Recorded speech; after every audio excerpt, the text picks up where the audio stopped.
நாம் அல்லாஹ்வுடைய கிருபையினால் முதலாவது அமர்வில் பிறை 9 சூரியன் மறைந்த பிறகு அரஃபாவிலிருந்து முஸ்தலிஃபாவை நோக்கி அரஃபாவில் தங்குவதை பற்றி பார்த்தோம். பிறை 9 சூரியன் மறைந்த பிறகு பிறை 10 ஸ்டார்ட் ஆயிடும். பிறை 10 இரவுல நம்ம அரஃபாவில் இருந்து ஹாஜிகள் முஸ்தலிஃபாவை நோக்கி செய்வாங்க, அவங்க கிளம்பி செல்வாங்க. இப்ப நாம அரஃபாவில் இருந்து ரசூல் ஸல்லல்லாஹு அலைஹி வஸல்லம் அவங்க சூரியன் மறைந்ததும் பிறை 10 இரவுல முஸ்தலிஃபாவுக்கு போய் முஸ்தலிஃபாவிற்கு அங்கு ஒரு பாங்கு சொல்லி அடுத்து இக்காம சொல்லி மகரிப் தொழுதாங்க. அடுத்து மகரிப் ஸலாம் கொடுத்த பிறகு இன்னொரு இக்காம சொல்லி இஷா தொழுகை என்ன செஞ்சாங்க, நிறைவேற்றினாங்க. மகரிப் நேரத்திலே ரசூல் ஸல்லல்லாஹு அலைஹி வஸல்லம் மகரிப்பை இஷாவை சேர்த்து விட்டாங்க. இப்ப இந்த முஸ்தலிஃபா இருக்கு பாருங்க, அரஃபாவிலிருந்து நீங்க கிளம்பி இஷாவுடைய கடைசி நேரத்துக்குள்ள முஸ்தலிஃபாவுக்கு வந்துட முடியும்னு சொன்னா நீங்க முஸ்தலிஃபாவை என்ன செஞ்சுக்கிறதா, மகரிப் இஷா தொழுகலாம். இஷாவுடைய கடைசி நேரம் என்ன, நபிகள் நாயகம் ஸல்லல்லாஹு அலைஹி வஸல்லம் சொல்லி காட்டுறாங்க. இஷாவுடைய கடைசி நேரம் நடு இரவின் பாதி வரை. நடு இரவின் பாதினா ஒரு 11:30 மணி, அதிகபட்சம் 11:30 மணி வரைக்கும் இஷாவுடைய கடைசி நேரம். இப்ப சிலர் என்ன செய்யறாங்கன்னா என்ன விளக்கிறாங்கன்னா ரசூல் ஸல்லல்லாஹு அலைஹி வஸல்லம் அரஃபாவிலிருந்து கிளம்பி முஸ்தலிஃபாவுக்கு வந்துதான் மகரிப் இஷா தொழுதுறாங்க. அதனால முஸ்தலிஃபாவுக்கு நைட்டு 1 மணிக்கு வந்தாங்க, 2 மணிக்கு வந்தாங்க, அப்ப மகரிப் இஷா தொழுதா போதும் அப்படின்னு புரியுறாங்க. அது பிழையானது. தொழுகை என்பது இன்னும் சலாத்த காண தரும் மோமின கிதாப மௌகூதா. தொழுகை என்பது மோமின்களுக்கு நேரம் குறிக்கப்பட்ட கடமை. அப்ப அரஃபாவில் இருந்து முஸ்தலிஃபாவுக்கு கிளம்பும் பொழுது நாம முஸ்தலிஃபாவுக்கு சேர்ந்துருவோம் அப்படிங்கிற சூழல் இருந்துச்சுன்னா நாம முஸ்தலிஃபாவில் மகரிபை இஷாவை சேர்த்து கொள்ளுறோம். இல்ல நாம முஸ்தலிஃபாவில் போய் சேர்றதுக்குள்ள என்ன செஞ்சிடும், இஷா தொழுகையுடைய பக்கம் முடிஞ்சு போயிடும், 12 மணி ஆயிரும், 1 மணி ஆயிரும் அப்படின்னு இருக்கு சொன்னோம்னா நம்ம அரஃபாவிலே என்ன செஞ்சிடணும், மகரிப் இஷாவை தொழுவிட்டு நமக்கு எந்த இடத்துல வாய்ப்பு கிடைக்குதோ அந்த இடத்துல மகரிப் இஷாவை நம்ம தொழுகிறோம். தொழுகை என்ன செய்யக்கூடாது, அந்த வக்தை விட நாம தாமதப்படுத்தக்கூடாது. மகரிப் இஷாவை தொழுவதற்கு நமக்கு நைட்டு 11:30 மணி வரைக்கும் நேரம் இருக்கு. இப்ப நாம முஸ்தலிஃபாவுக்கு வந்துட்டோம், மகரிப் இஷாவை தொழுகிறோம். தொழுத பிறகு ரசூல் ஸல்லல்லாஹு அலைஹி வஸல்லம் ஃபஜ்ர் வரைக்கும் எதுவும் என்ன செய்யவில்லை, தொழவில்லை. நன்றாக என்ன செஞ்சாங்க, ரசூலுல்லாஹ் தூங்கினாங்க. ஏன்னா 10ஆம் நாள் நமக்கு நிறைய வணக்கங்கள் என்ன செய்யுது இருக்குது.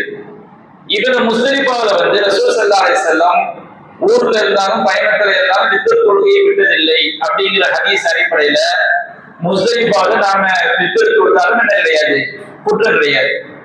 இப்ப நம்ம முஸ்தலிஃபாவில் தங்கி இருக்கும் போது ஃபஜ்ர் நேரமானதும் சுபஹ் தொழுகை ஃபஜ்ருடைய ஆரம்ப நேரத்திலே நிறைவேற்றிருக்காங்க. சொல்லலாம் ஃபஜ்ருடைய ஆரம்ப நேரம்னா என்ன, இப்ப நமக்கு 4:55 பாங்க வச்சுக்கிங்க, பாங்க சொன்ன உடனே ஃபஜ்ரை தொழுதுவாங்க. இப்ப பொதுவா நமக்கு நார்மலான நேரங்கள்ல ஃபஜ்ர் பாங்குல இருந்து ஒரு 20 நிமிஷம் 25 நிமிஷம் கழிச்சுதான் இகாம சொல்லணும். ஃபஜ்ர் பாங்குல இருந்து சூரியன் உதிக்கிறதுக்கு நம்ம நாட்டுல 1.25 மணி நேரம். ஃபஜ்ர் பாங்குல இருந்து இப்ப நமக்கு 5 மணிக்கு பாங்க வைத்துக் கொண்டால் சூரிய உதய நேரத்தை பாத்தீங்கன்னா ஒரு 6:15 6:10 அந்த மாதிரி 1.25 மணி நேரம் கொஞ்சம் முன்ன பின்ன இருக்கலாம். அப்ப நமக்கு முஸ்தலிஃபாவுக்கு தங்கும்போது ஃபஜ்ர் தொழுகை முடித்த பிறகு சில இபாதத்துகள் என்ன செய்யுது இருக்கு.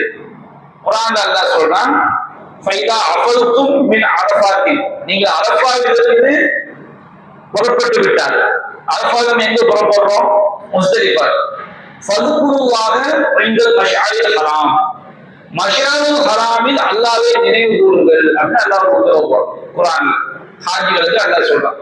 நீங்க அரஃபாவில இருந்து கிளம்பிட்டோம்னா மஷ்அருல் ஹராம்ல அல்லாஹ்வை நீங்க நினைவு கூறுங்க. மஷ்அருல் ஹராம் என்பது முஸ்தலிஃபா. முஸ்தலிஃபால ஒரு மஷ்அருல் ஹராம் என்ற ஒரு இடம் இருக்கிறது. அது ஒரு பள்ளியும் இன்றைக்கு மஷ்அருல் ஹராம் ஒரு பள்ளிவாசலும் செய்யப்பட்டிருக்கிறது, கட்டப்பட்டிருக்கிறது. அப்ப நமக்கு அல்லாஹ்வுடைய உத்தரவு ரசூலுல்லாஹ் முஸ்தலிஃபாவில் தங்குவதும் மஷ்அருல் ஹராம் அல்லாஹ்வுடைய உத்தரவு நிறைவேற்றிருக்கிறார். சுபஹ் தொழுகை முடிந்த பிறகு மஷ்அருல் ஹராம்ல சில வணக்கங்களை ரசூலுல்லாஹ் செஞ்சிருக்கிறாங்க. என்ன வணக்கம் செஞ்சிருக்காங்க, சுபஹ் தொழுகை பாங்கு சொன்ன உடனேயே சுண்ண தொழுது அல்லது சுண்ண தொழாம நம்ம பல்ல வேகமாக நிறைவேற்றி விட்டு மஷருல் ஹராம்ங்கிற இடத்தை அடைஞ்சு இப்ப நம்ம அந்த இடத்துக்கு எல்லாருமே அந்த இடத்துக்கு 30 லட்சம் ஆட்களும் அந்த இடத்துக்கு போக முடியாது. கொஞ்சம் பேர் தான் செய்ய முடியும், போக முடியும். அப்ப நாம சுபூ தொழுகையை முஸ்லிம்பால் தொழுது முடிச்சோம்னா நாம் இருக்கக்கூடிய இடத்திலேயே இருந்து அது மஷருல் ஹராமுக்கு போக முடிஞ்சு அந்த இடத்துக்கு போய் நபிகள் நாயகம் ஸல்லல்லாஹு அலைஹி வஸல்லம் கிப்லாவை முன்னோக்கி அல்லாஹ்விடம் தன்னுடைய தேவைகளை கேட்டிருக்கிறாங்க. நாம கேட்க வேண்டும் என்ன செஞ்சிருக்காங்க, உத்தரவிட்டிருக்காங்க. அப்ப நம்ம சுபூ தொழுகையை சீக்கிரமா முடிச்சுட்டு அதிகாலை நேரம் நல்ல வெளுக்கிற வரைக்கும், ஏன்னா சூரியன் உதிப்பதற்கு முன்பாக நாம மக்கா மினாவை நோக்கி வரணும். அப்ப அதிகாலை நேரம் சூரியன் உதிக்கிறதுக்கு முன்னாடி முதல் விடிஞ்சு வரும் பொழுதே நாம துவா செய்யறது இருக்குது. நல்ல துவா செய்து விட்டு சுபூ தொழுது விட்டு கிப்லாவை முன்னோக்கி மஷருல் ஹராம் துவா செஞ்சுட்டு சூரியன் உதிக்கிறதுக்கு முன்னாடி நல்ல விடிஞ்சு வரும் பொழுது நம்ம தக்பீர்னா அல்லாஹ் அக்பர் அந்த திக்ரை நாம செய்யணும். தஹ்மீத்னா அல்ஹம்துலில்லாஹ் அல்ஹம்துலில்லாஹ்ங்கிற திக்ரை நாம செய்யணும். நம்பர்லாம் கிடையாது, நமக்கு முடிஞ்ச அளவுக்கு நம்ம செஞ்சுக்கலாம். தஹ்லீல்னா லா இலாஹ இல்லல்லாஹ், லா இலாஹ இல்லல்லாஹ் எதுல சொல்ல முடியுமோ அதை சொல்லிக்கணும். தௌஹீத்னா லா இலாஹ இல்லல்லாஹு வஹ்தஹு லா ஷரீக லஹு லஹுல் முல்கு வ லஹுல் ஹம்து வ ஹுவ அலா குல்லி ஷைஇன் கதீர். இந்த திக்ர்கள்ல ரசூல் அதிகமா செஞ்சிருக்கிறாங்க. அப்ப நம்ம பிறை 10 முஸ்தலிஃபாவுல தந்துரும். ஃபஜ்ர் வக்து வந்த உடனே உடனடியாக ஃபஜ்ரை தொழுது விட்டு கிப்லாவை முன்னோக்கி நம்முடைய எல்லா தேவைகளையும் அல்லாஹ்வை கேட்கிறது. கேட்ட பிறகு தக்பீர், அல்லாஹ் அக்பர், அல்ஹம்துலில்லாஹ், லா இலாஹ இல்லல்லாஹ், லா இலாஹ இல்லல்லாஹு வஹ்தஹு லா ஷரீக லஹு லஹுல் முல்கு வ லஹுல் ஹம்து வ ஹுவ அலா குல்லி ஷைஇன் கதீர். இந்த 4 திக்ர்களையும் நம்ம சூரியன் உதிக்கிறதுக்கு முன்னாடி எந்த அளவு சொல்லணுமோ அந்த அளவுக்கு நம்ம சொல்லிக்கணும். இப்ப அல்லாஹ் ரப்பல் ஆலமீன் மஷருல் ஹராம்ல நீங்க இதை செய்யுங்கன்னு சொல்லியிருக்கலாம். நபிகள் நாயகம் ஸல்லல்லாஹு அலைஹி வஸல்லம் அந்த குர்ஆன் ஆயத்து விளக்கமா நடந்தவங்க நபிகள் நாயகம் சொல்லியிருக்கலாம் முஸ்தலிஃபா முழுவதுமே தங்க மாட்டாங்க. அப்ப நம்ம முஸ்தலிஃபா தங்கி இருக்கும் போதும் நாம இந்த திக்ர் துஆக்களை செய்யணும். சுபூ முடிச்ச பிறகு கிப்லா முன்னோக்கி துஆ செஞ்சுட்டு இந்த திக்ர் துஆக்களை செய்யணும். அப்ப நம்ம சூரிய உதிக்கிறதுக்கு முன்னாடி திரும்ப நம்ம எங்க வர்றோம், மினாவுக்கு வர்றோம். பிறை 10 முஸ்தலிஃபாவுல சுபூ தொழுது விட்டு நம்ம என்ன செய்யறோம், மினாவுக்கு நோக்கி வரும். சூரியன் உதிக்கிறதுக்கு முன்னாடி என்ன செஞ்சிடணும், முஸ்தலிஃபாவுக்கு கிளம்பிடும். இதுல பிறை 10ல செய்ய வேண்டிய வணக்கங்கள் அது உங்களுக்கு சொல்ல ஞாபகம் வச்சுக்கணுங்க. பிறை 10ல பெரிய ஜம்ராவுல மட்டும் கல்லறிவது, பெரிய ஜம்ராவுல மட்டும் கல்லறிவது ஃபர்ஸ்ட். ரெண்டாவது குர்பானி கொடுக்கிறது. குர்பானியை பத்தி நாம கவலைப்பட வேண்டியதில்லை. நம்ம நீங்க ஹஜ்ஜுக்காண்டி பணம் கட்டும் போது குர்பானி பேக்கேஜ் உங்களுக்கு என்ன செஞ்சிருவாங்க, காசை எடுத்துருவாங்க. அது கரெக்டா உங்க சார்பா அறுத்துருவாங்க. நம்மளும் போய் அறுக்கலாம். ஆனா ரொம்ப அனுபவம் பெற்றவங்க நேரடியாக போய் அறுக்க முடியும். இதெல்லாம் நமக்கு மெசேஜ் வந்துடும், நம்ம ஆட்டை அறுத்தவங்க ஆடை என்ன செஞ்சாச்சு அறுத்தாச்சுன்னு மெசேஜ் வந்துடும். ஆனால் நம்முடைய மார்க்கத்துல நம்ம ஊர்ல குர்பானி கொடுக்குறோம்ல, ஊர்ல குர்பானி கொடுக்குறவங்க சுருளச்சி பிறை 1ல இருந்து குர்பானி கொடுத்து முடிகிற வரைக்கும் நகை முடிய என்ன செய்யக்கூடாது, களையக்கூடாது. இது எங்க உள்ளவங்களுக்கு, ஊர்ல உள்ளவங்களுக்கு. ஆனா ஹஜ்ஜில துள்ளச்சி பிறை 10 வந்துட்டாலே குர்பானி கொடுக்காட்டாலும் ஹாஜி என்ன செஞ்சுக்கலாம், நகை முடிய கலந்துக்கலாம். குர்பானி கொடுத்த பிறகு நகை முடிய கழிவு சிறந்தது. ஆனா குர்பானி கொடுப்பதற்கு ஹாஜிகள் ஹஜ்ஜில குர்பானி கொடுப்பதற்கு அல்லாஹ் 4 நாள் கொடுத்துருக்கான். அங்க உங்க சார்பா குர்பானி நிறைவேற்றிட்டா நீங்க கொடுத்த உங்க மொபைல் நம்பருக்கு மெசேஜ் வந்துடும்.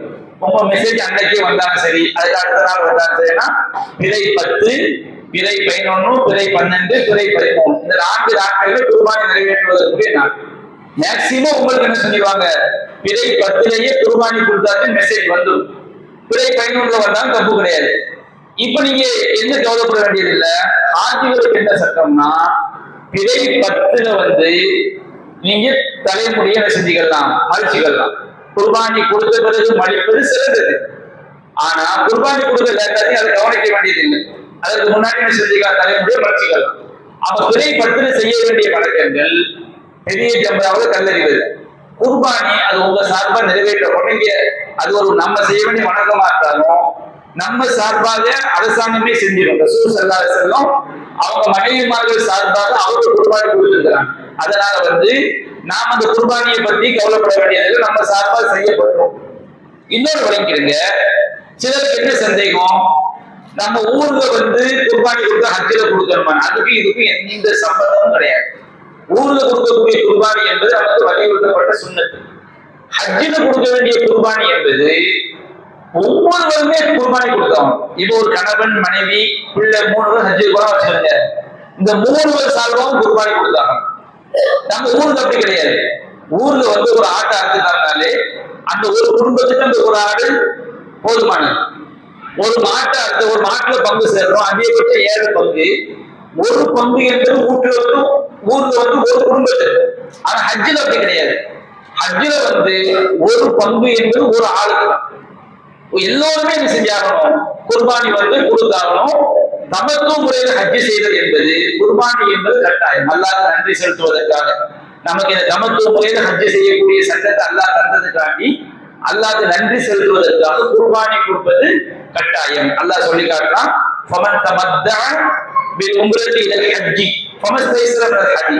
யார் தமத்துவ முறையில் ஹஜ்ஜையும் உம்ராவையும் நிறைவேற்றுகிறார்களோ அவர்கள் தங்களால் இயன்ற பலிப்பிராணியை குர்பானி கொடுக்கணும். அது ஒட்டகமா இருக்கலாம், அல்லது ஆடா இருக்கலாம், அல்லது மாடாக இருக்கலாம், அல்லது ஆடு என்றால் ஒருவருக்கு ஒன்றுதான். மாடா இருக்கணும்னா ஒரு மாட்டுல என்ன செஞ்சுக்கலாம், அதிகபட்சம் 7 நபர்கள் கூட்டு சேர்ந்துக்கலாம். 2 பேர் சேர்ந்து ஒரு மாட்டை கொடுக்கலாம், 3 பேர் சேர்ந்து ஒரு மாட்டை கொடுக்கலாம். அதிகபட்சம் 7 நபர்கள் ஒன்று சேர்ந்துக்கலாம். ஒட்டகத்திலே அதிகபட்சம் 7 நபர்கள் ஒன்று சேர்ந்துக்கலாம்.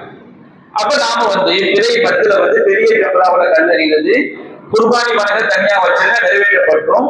அடுத்து தலையை மழிப்பது, அடுத்து சஃபா மர்வாவுக்கு மத்தியில என்ன செய்யறது, கஅபாவை தவாப் செய்யறது, சஃபா மர்வாவுக்கு மத்தியில சயி செய்கிறது. அப்ப இந்த 3 மட்டும் வச்சுக்கோங்க. பெரிய ஜம்ராவுல கல்லறிவது பிறை 10, பெரிய ஜம்ராவுல கல்லறிவது, அடுத்து தலையை மழிப்பது, அடுத்து தவாஃபு சயி. தவாஃபு சயி சேர்ந்து 1. இந்த 10ஆம் நாள் வணக்கம் அளிப்பாங்க. ரசூல் ஸல்லல்லாஹு அலைஹி வஸல்லம் முடியாதவங்களுக்கு, பெண்கள், பலவீனமான பெண்கள், குழந்தைகள் அல்லது முதியவர்கள், இவங்க நம்ம முஸ்தலிஃபால பிறை 10 தங்கி இருக்கிறோம். முஸ்தலிஃபாவில இருந்து மினாக்கு எப்போ கிளம்பணும், சூரியன் உதிக்கிறதுக்கு ஃபஜ்ர் தொழுது சூரியன் உதயமாவதற்கு முன்பாக முஸ்தலிஃபாவில மினாவுக்கு கிளம்பணும் 10ஆம் நாள் வணக்கங்களை செய்யறதுக்காண்டி. ஆனா பலவீனமானவங்களுக்கு என்ன ரசூல் என்ன அர்த்தம் கொடுக்குறாங்கன்னா, முஸ்தலிஃபாவில தங்கி இருக்கக்கூடிய அந்த பிறை 10 இரவுல சந்திரன் மறைந்தவுடன் ஒரு மணி 2 மணி அந்த மாதிரி நேரத்துல மறைந்து வச்சிருக்க. சந்திரன் மறைந்தவுடன் ரசூல் ஸல்லல்லாஹு அலைஹி வஸல்லம் பெண்கள், குழந்தைகள், முதியவர்கள், சின்ன பிள்ளைங்க கூட்டு போயிருந்தா அவங்க எல்லாம் நள்ளிரவுலேயே மினாக்கு என்ன செஞ்சிடலாம், கல்லெறிஞ்சிடலாம். ஏன் சொன்னோம்னா 10ஆம் நாள் கூட்டத்தை குறைக்கிறதுக்காண்டி. இப்ப உங்களுக்கு என்ன பிரச்சனை ஏற்படும், இப்ப நீங்க ஒரு பஸ்ல இருக்குன்னு வச்சுக்கீங்க. ஒரு பஸ்ல 60 பேர் என்ன செய்வாங்க, இருப்பாங்க. 60 பேர் இருக்கும்போது பெண்கள் இருப்பாங்க, முதியவர், எல்லாருமே திரகாத்திரமான ஆட்களா இருக்க மாட்டாங்க. முதியவர்கள் இருப்பாங்க, பெண்கள் இருப்பாங்க, திரகாத்திரமான ஆட்கள் இருப்பாங்க. ஒரு பஸ்ல 60 பேர் இருக்கும்போது அந்த பெண்கள், முதியவர்கள் மிட் நைட்லயே எரிஞ்சு அவங்களுக்கு ஈஸியா இருக்கிறதுக்காண்டி அந்த பஸ்ஸை கிளப்பும் போது அந்த பஸ்ல உள்ள திரகாத்திரமான உங்களை சேர்த்தா கிளப்புவாங்க. இறக்கி விட்டா செய்ய முடியாது, போக முடியாது. அப்ப அப்படி வரும்போது என்ன விஷயம், ரசூல் ஸல்லல்லாஹு அலைஹி வஸல்லம் பலவீனமான மக்களுக்கு தானே இரவுல போய் எதிர்த்து அனுமதி கொடுத்தாங்க. நாங்க திரகாத்திரமான ஆளா இருக்கிறோம், எங்களுக்கு என்ன சட்டம் கேட்டோம்னா, நபிகள் நாயகம் ஸல்லல்லாஹு அலைஹி வஸல்லம் அவங்க இந்த அனுமதியை கொடுத்ததே பெண்கள், முதியவர்களாக முடியாதவர்களாக பகல் எல்லாரும் கூட்டமா போய் அவங்க கூட்டத்தை செய்ய முடியாது, முறையா அந்த வணக்கத்தை செய்ய முடியாது, கஷ்டமாயிடும். ஆனால் இன்றைய காலகட்டத்துல யாருக்கு அந்த நேரத்துல எரிய வாய்ப்பு கிடைக்கணும், அவங்களை தவிர மற்ற எல்லோருமே நிர்பந்தத்துல இருக்கிறாங்க. ஏன்னா 30 லட்சம் மக்கள், 32 லட்சம் மக்கள். நீங்க பாத்தீங்கன்னா கல்லறிய இடத்துக்கு நிறைய முதல் தரைத்தளம், முதல் தளம், 2வது தளம், நீங்க எந்த பாதை, ஒரு சில பாதைகள் நேர தரைத்தளத்துல கொண்டு போய் சேரும். ஒரு சில பாதைகள் நேரம் முதல் தளத்துல கொண்டு போய் சேரும், ஒரு சில பாதை நேரம் இரண்டாம் தளத்துல கொண்டு போய் சேரும். எவ்வளவு தளத்துல போய் சேர்த்தாலும் அன்னைக்கு பயங்கர நெருக்கடியா என்ன செய்யும் இருக்கு.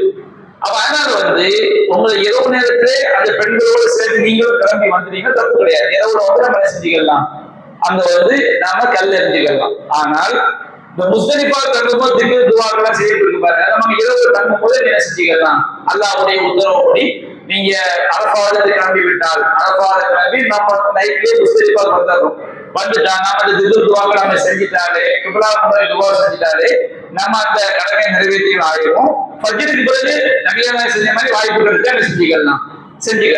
இது நம்ம மனசுல வச்சுக்கணும். இப்ப நம்ம முஸ்தலிஃபாவுல இருந்து மினாவை நோக்கி சூரியன் உதிக்கிறதுக்கு முன்னாடி கிளம்பும் போது முஸ்தலிஃபாவுல நீங்க கல்ல என்ன செஞ்சுக்கலாம், பறக்கிக்கலாம்.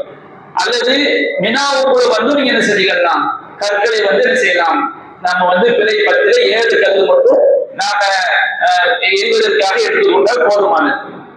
பிறை 10 நமக்கு பெரிய ஜம்ராவில மட்டும்தான் நம்ம என்ன செய்யணும், கல் எறியணும். முஸ்தலிஃபால மினாவுக்குள் நுழையும் போது இடது புறமா என்ன செய்யுது, பெரிய ஜம்ரா இருக்குது. இப்போ நீங்க பாத்தீங்கன்னு சொன்னோம்னா சின்ன ஜம்ரா, இது ஜம்ரத்துல் சுக்ரான்னு சொல்லுவாங்க, சிறிய தூண். சைத்தானுக்கு கல்லெறிதல் அப்படின்னு நம்ம தமிழ்ல நாம பழக்கப்பட்டிருக்கோம். அந்த வார்த்தை குர்ஆன் சுன்னாவுல என்ன செய்யப்படல, சொல்லப்படல. இப்ராஹிம் நபி காலத்துல இந்த இடங்கள்ல சைத்தானுக்கு எரிஞ்சாங்க.